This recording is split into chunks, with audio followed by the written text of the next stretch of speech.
Microsoft MSFT Beginner's Guide. If you have ever opened Microsoft Word to write an essay, played an Xbox game, or used a search box in a web browser, you have already met one of the most quietly powerful companies on the planet. MSFT Microsoft is the company behind Windows, Office, Xbox, LinkedIn, and the giant cloud computing service called Azure. This is a quick beginner's guide to what the business actually does. It is educational only. Nothing here is investment advice. We are not talking about whether to buy the stock, just helping you understand the company first. So, what does Microsoft actually do? Microsoft sells software, cloud services, and a few pieces of hardware, and it groups all of that into three big buckets. The first bucket is called productivity and business processes. That is roughly 43% of the business, and it is the stuff most people have actually touched. Microsoft 365, which includes Word, Excel, PowerPoint, Outlook, and Teams, plus the social network LinkedIn. Plus Dynamics 365, which is software companies use to track customers and run their finances. In fiscal year 2025, this bucket brought in about $121 billion. The second bucket is called Intelligent Cloud, and that is about 38% of revenue, or roughly $106 billion. The star here is Azure, Microsoft's cloud computing service, which is basically renting out giant data centers full of computers to other companies so they can run their apps, store their data, and train artificial intelligence models without having to build their own facilities. The third bucket is called More Personal Computing. That is around 19% of the business, or about $55 billion, and it covers Windows, the Xbox gaming business, Bing Search, and the devices like Surface laptops.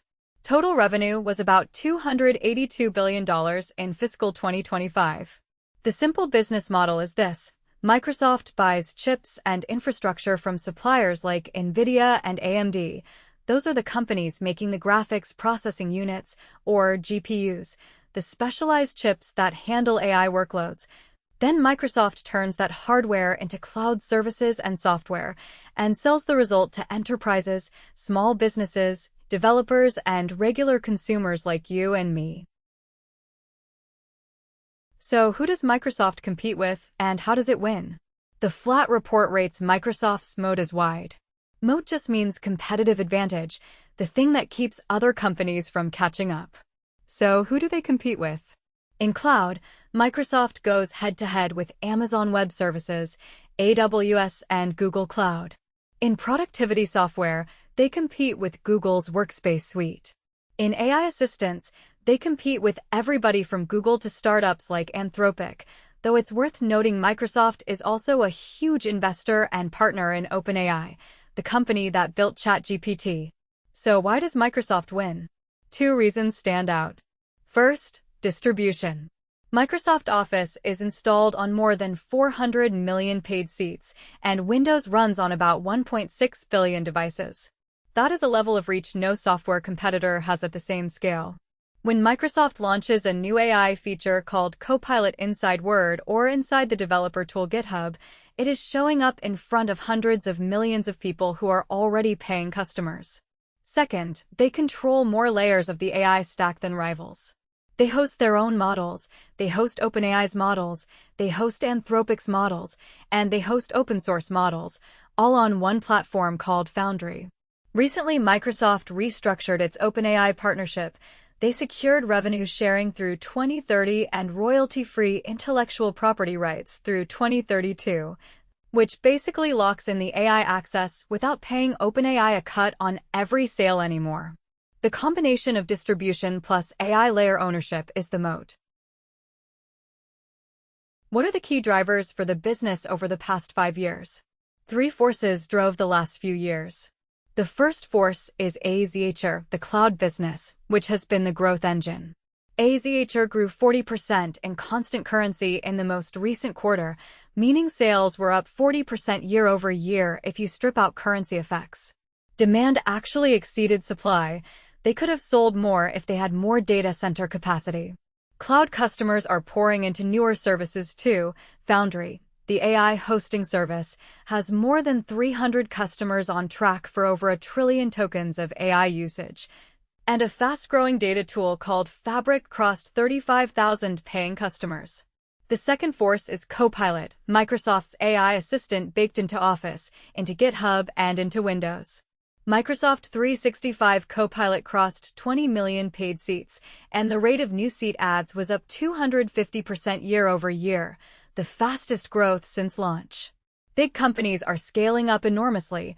The consulting firm Accenture alone has 740,000 Copilot seats, and customers with 50,000 or more seats quadrupled in a year.